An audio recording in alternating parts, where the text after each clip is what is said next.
গরিব দুঃখী খেটে খাওয়া মানুষের পাশে, সুখে দুঃখে সর্বক্ষণে আপনাদের ভালোবাসায় যেন চেয়ারম্যান হয় গো দাদা, আপনাদের ভালোবাসায় যেন চেয়ারম্যান হয়।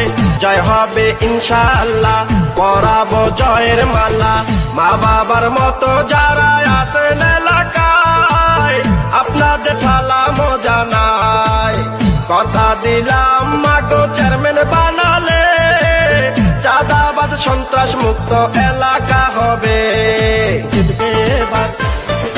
আল্লাহ আল্লাহ আল্লাহ ভাবি, মিষ্টি হাসির ছেলে মিষ্টি ব্যবহার, চেয়ারম্যান বানাইলে সবার হবে উপকার। ডিজিটাল যুগের ছেলে ডিজিটাল ভাবে মনের মতো সাজাবে। কৃষক শ্রমিক